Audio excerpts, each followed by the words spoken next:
का शेतकरी मित्रांनो, राज्यातील शेतकऱ्यांना कर्जमाफीला सुरुवात झालेली आहे. राज्यातील शेतकऱ्यांच्या खात्यामध्ये आता जे शेतकरी KYC करत आहेत, अशा शेतकऱ्यांच्या खात्यामध्ये पैसे जमा होण्याची प्रक्रिया सुरू होईल. 17 लाख शेतकऱ्यांच्या याद्या आलेल्या आहेत. त्यांच्या आता KYC सुरू झालेल्या आहेत आणि त्या KYC सुरू असतानाच प्रत्येकालाच प्रश्न पडतो, जो इमानदार आहे, नियम न पाळता सरकारच्या आदेशाचं पालन करतो, त्यांना मागे ठेवण्यात येते. नियमित कर्जदार शेतकरी आहेत, रेग्युलर शेतकरी आहेत, जो की आपल्या मनानं कर्ज भरला आणि त्यांना अनुदान अगोदर नाही तर नंतर, कारण पहिल्या टप्प्यामध्ये थकबाकीदार शेतकरी घेतला जातो आहे. कारण ज्या शेतकऱ्यानं वेळच्या वेळेला कर्ज भरलं, ज्या शेतकऱ्यानं लोकांचं काबाड कष्ट करून पैसे उपसले, लोकांचं व्याजाने पैसे काढले, आपलं घरातले दागदागिने ठेवून पैसे काढून बँकेची वेळोवेळी कर्जफेड केली, अशा शेतकऱ्यांच्या याद्या कधी येणार, हा खूप मोठा प्रश्न शेतकऱ्यांसमोर पडलेला आहे. कारण नियमित कर्जदार शेतकऱ्यांना मागं ठेवण्यात आले, थकबाकीदार शेतकऱ्यांची आता कर्जमाफी चालू झाली. हा एक हास्यास्पद भाग म्हणावा लागेल. कारण हा भाग आहे बी म्हणावा लागेल किंवा नाही म्हणावं लागेल. कारण रीत परंपरा आहेच आहे. जो थकबाकीदार असतो त्या थकबाकीदाराला न्याय मिळतो, लागलीच त्याची कर्जमाफी सुरू होते. चांगली गोष्ट आहे.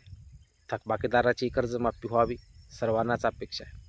परंतु ज्या नियमित कर्जदार शेतकऱ्यानं आजपर्यंत नियमित कर्ज भरले, त्याही शेतकऱ्यांचं कर्ज माफ का होणे? त्याही शेतकऱ्यांना जेवढी रक्कम आहे तेवढी रक्कम त्या शेतकऱ्यांना का देण्यात येऊ नये? त्याही शेतकऱ्यांचं कर्ज माफ करून त्याला नवीन पीक कर्ज का देण्यात येऊ नये?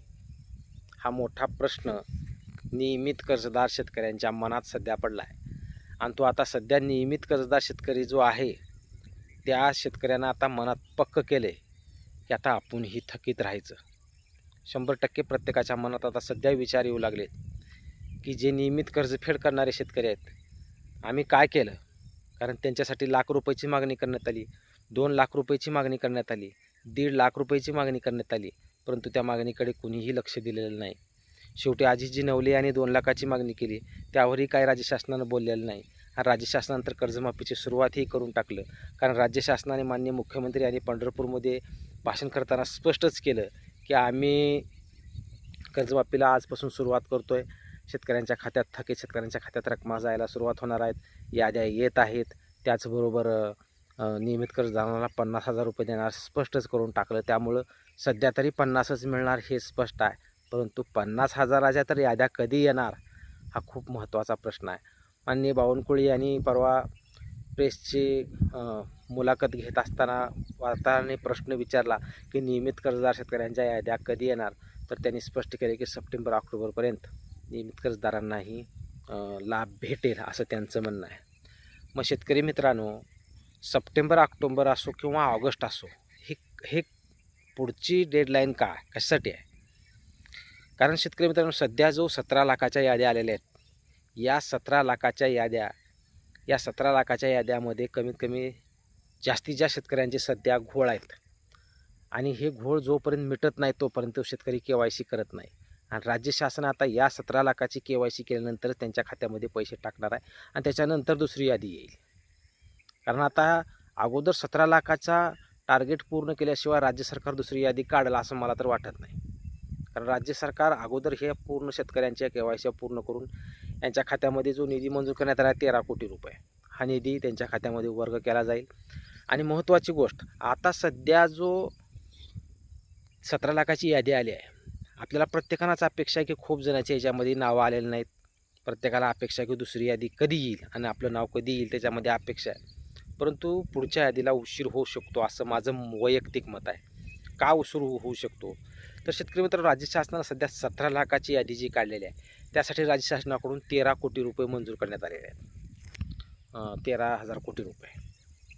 मग आता ह्या 13,000 कोटीमध्ये हे 17 लाख शेतकरी कव्हर करण्याचा प्रयत्न राज्य शासनाकडून होऊ शकतो. लागलीच जर दुसरी यादी काढली, त्याच्यासाठी निधी लागणार आहे. मग तो निधी मंजूर करावा लागणार आहे. तो निधी अजून मंजूर करण्यात आलेला नाही. कारण ती यादी जर नंतर दुसरी यादी आल्यानंतर तो शेतकरी KYC करायला जाणार. KYC केल्यानंतर त्यांच्या खात्यात 48 तासात पैसे टाकावे लागणार. त्यामुळं राज्य शासनाकडून आता जी यादी आलेली आहे 17 लाखाची, ती यादी अगोदर पूर्ण झाल्यानंतरच यातील शेतकरी संपूर्ण जेव्हा KYC करतील, KYC पूर्ण करून त्यांच्या खात्यामध्ये रक्कम टाकल्यानंतर मग यादी येऊ शकते. आणि निश्चित ती दुसरी यादी कधी येणार आहे तर त्याची निश्चित तारीख सांगता येणार नाही. आज स्पष्ट केलं की धरणी मामा यांनी सुद्धा असं बोलताना केलं की लवकरच ती यादी येईल. कारण लवकरच म्हणण्याचं कारण काय त्यांनाही माहीत नाही. कारण अगोदर हा पहिला टप्पा ते पूर्ण केल्याशिवाय दुसरी यादी काढतील अशी अपेक्षा नाही. विषय आहे 2 लाखाच्या आतील थकबाकीदार शेतकऱ्यांचा. आणि अजून 2 लाखाच्या आतील थकबाकीदार शेतकरी खूप आहेत. त्यांच्या अजून याद्या येणं अपेक्षित आहे. ती याद्या आल्यानंतर मग त्याच्यानंतर प्रोत्साहनच्या याद्या येणार आहेत. मग बावनकुळे यांनी स्पष्ट केलं की माननीय महसूल मंत्री यांनी की ऑगस्ट सप्टेंबर ऑक्टोबर या 2-3 महिन्यांमध्ये कधीही त्यांच्या याद्या येऊ शकतात आणि त्यांना लाभ दिला जाऊ शकतो असं त्यांचं म्हणणं. शेतकरी मित्रांनो, सध्या 17 लाख शेतकऱ्यांच्या ज्या याद्या आलेल्या आहेत त्या 2 लाखाच्या आतील थकबाकीदार शेतकऱ्यांच्या आहेत. त्याच्यानंतर दुसरी यादी जी येणार आहे तीही 2 लाखाच्या आतील शेतकऱ्यांची येऊ शकते. कारण अजून खूप जणांची नावं आलेली नाहीत. त्यामुळं ह्या लोकांची प्रोसेस होणं, त्याच्यानंतर दुसऱ्या यादीतील लोकांची प्रोसेस होणं आणि ह्या दोन्ही याद्यातील प्रोसेस पूर्ण झाल्यानंतर प्रोत्साहनासाठी राज्य शासनाकडून निधी मंजूर करावा लागणार. तो निधी मंजूर झाल्यानंतर मग त्या शेतकऱ्यांच्या खात्यामध्ये पैसे पडणार. कमीत कमी 2-3 महिन्याचा लेट प्रोत्साहनधारक शेतकऱ्यांसाठी होतो. विषय असा ह्या बोलण्याच्या माध्यमातून शेतकरी मित्रांनो, म्हणजे जो थकबाकीदार आहे त्या थकबाकीदार शेतकऱ्यांना अगोदर कर्जमाफी दिली जाते. मग जे नियमानं कर्ज भरतात, इमानदारीनं कर्ज भरतात त्यांना पाठीशी ठेवण्यात आलं, मागं ठेवण्यात आलं, त्यांच्या याद्या उशिरा येत आहेत. हा खूप मोठा अन्याय त्या नियमित कर्जदार शेतकऱ्यांच्या बाबतीत होतोय. आणि अजून एक गोष्ट शेतकरी मित्रांनो, 50,000नं शेतकऱ्यांचं काहीही होत नाही. कारण आता या यादीला उशीर तर होणार आहेच. कमीत कमी राज्य शासनाने या शेतकऱ्यांना 1 लाख रुपयाचा तर निधी देणं गरजेचं आहे. कमीत कमी 1 लाख रुपये, जास्त देऊ नका. अन्यथा सगळ्यात उत्तम ज्या शेतकऱ्यांचं कर्ज जेवढं आहे तेवढीच रक्कम त्या शेतकऱ्यांना प्रोत्साहनमधून म्हणून द्या. कारण त्या शेतकऱ्यांना कुठेतरी आधार वाटेल. कारण 2-2 लाखाच्या कर्जमाफ्या थकबाकीदारांच्या होतात आणि नियमित कर्जफेड करणाऱ्या शेतकऱ्यांना फक्त 50,000ची बोलवण केली जाते. हे दुःख कुठेतरी नियमित कर्जदार शेतकऱ्यांच्या मनामध्ये आहे. भरपूर कमेंट येतात शेतकऱ्यांच्या, म्हणतात की आम्ही काय चूक केली, लोकांचे पैसे आम्ही उपसले, आता आम्ही कर्जच भरणार नाही. आणि असंच जर घडत गेलं शेतकरी मित्रांनो तर निश्चित यावेळेस नियमित कर्जदार शेतकरी कर्ज भरण्याच्या नादात राहणार नाही. तर राज्य शासनाने या प्रोत्साहनामध्ये जर वाढ नाही केली तर शेतकरी पुढल्या वेळेस तो निश्चित थकीत होण्याचा प्रयत्न करणार. आणि थकीत झालं तरच आपलं कर्ज माफ होतं आहे हे सध्या रूढ पडलेले आहे, प्रत्येकाला माहीत झाले आता. त्यामुळे शेतकऱ्याच्या मनात आता निश्चित आपण थकीत राहायचं आणि कर्जमाफी करून घ्यायची असा नियम. कारण या अगोदर बँकेने घरोघरी जाऊन रिन्युअल करून घेतलं खूप शेतकऱ्यांचं. रिन्युअल ज्यांचं केलं आहे त्यांना 50,000 रुपये आहेत, ते पण आता लागलीच मिळणार नाहीत. आणि ज्या शेतकरी थकीत होते त्यांना आता सध्या कर्जमाफी चालू झाली आहे. त्यामुळे थकीतची कर्जमाफी करा, ते विषय नाही. जो अडचणीत आहे शेतकरी थकीत आहे, परंतु व्याख्या शेतकऱ्यांची राज्य शासनाची अशी झाली आहे, नियमित कर्जफेड करणारा शेतकरी हा सावकार शेतकरी आहे, मोठा शेतकरी आहे असा गैरसमज राज्य शासनाकडून झालेला आहे. आणि जो थकबाकीदार शेतकरी हा गरीब शेतकरी हा चुकीचा नियम आहे. कारण नियमित कर्जदार शेतकरी ही गरीबच आहे, नियमित कर्जफेड करणारा, व थकीत असणारा शेतकरी ही गरीबच आहे. त्यामुळे याची व्याख्या अशी बनवून दुजाभाव न करता दोघांनाही न्याय देणं गरजेचं आहे. जो नियमित कर्जफेड करणारा शेतकरी आहे त्यांनाही जेवढी रक्कम ह्या थकीत शेतकऱ्यांना तुम्ही देताय तेवढीच रक्कम ह्या शेतकऱ्यांना देणं अपेक्षित आहे. कारण खूप आशा आहेत त्या शेतकऱ्यांच्या.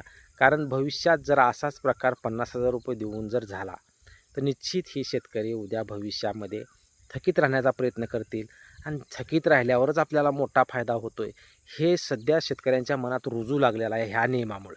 त्यामुळं राज्य शासनानं निश्चित या 50,000च्या बाबतीत योग्य तो निर्णय घ्यावा. ह्याच्यामध्ये या भरीव रकमेत वाढ करावी जेणेकरून ह्या शेतकऱ्यांना फायदा होईल.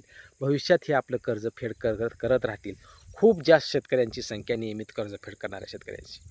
अशा शेतकऱ्यावर अन्याय होणे, त्या शेतकऱ्यांना नियम अटी निकष न लावता कमीत कमी 1 लाख रुपयाचं तर अनुदान त्या शेतकऱ्यांना देण्यात यावं, जेणेकरून तो भविष्यात प्रत्येक वेळी आपलं रिन्युअल करेल कर्ज.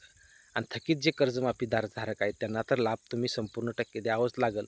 परंतु ज्या 17 लाख शेतकऱ्यांच्या याद्या आलेल्या आहेत त्या 17 लाख शेतकऱ्यांच्या याद्या पूर्ण झाल्याशिवाय दुसरी यादी येईल, त्याच्यानंतरच दुसऱ्या यादीमध्ये उर्वरित शेतकऱ्यांना लाभ मिळायला सुरुवात होईल. परंतु याच्यामध्ये जो वेळ जाणार आहे त्या वेळेमध्ये कमीत कमी शेतकरी संघटनेच्या माध्यमातून असो, बच्चूभाऊ कडू यांच्या माध्यमातून असो, रविकांत तुपकर यांच्या माध्यमातून असो, नियमित कर्जदार शेतकऱ्यांच्या रकमेत वाढ करण्याचा प्रयत्न करणं गरजेचं आहे. उशीर होऊ द्या, 2 ते 3 महिने लागू द्या, परंतु या शेतकऱ्यांच्या रकमा वाढल्या पाहिजेत. कमीत कमी 1 लाख रुपये तर द्या, 1.5 लाख रुपये तर द्या, परंतु 50,000च्या पुढे ही रक्कम मिळणं अपेक्षित आहे. तरच तो उत्साहानं भविष्यात तो कर्ज भरू शकेल. अन्यथा तो शेतकरी यावर्षीपासूनच थकीत राहायला सुरुवात करू शकतो. त्यामुळे राज्य शासनानं या गोष्टीकडे गांभीर्याने लक्ष देणं गरजेचं आहे, जेणेकरून त्या शेतकऱ्यांना हे कुठेतरी भविष्यात कर्जफेड करण्यासाठी उत्साह निर्माण झाला पाहिजे. जेणेकरून शेतकरी लोकाची का उपसून भरणा, परंतु कर्ज भरल्यानंतर आपल्याला राज्य शासन 50 नाही लाख रुपये देतं आहे, या अपेक्षेनं तो भविष्यात कर्ज फेड करू शकेल. तशी सवय त्या शेतकऱ्यांना लागू शकेल. त्यामुळे हा न्याय राज्य शासनाकडून देण्यात यावा. सध्या जे शेतकरी प्रोत्साहनाची वाट बघत आहेत, माननीय बावनकुळे यांच्या माध्यमातून तर सप्टेंबरची तारीख दिलेली आहे. त्यामुळं सप्टेंबरपर्यंत त्यांना प्रोत्साहनाचा लाभ भेटू शकतो असं त्यांचं म्हणणं आहे.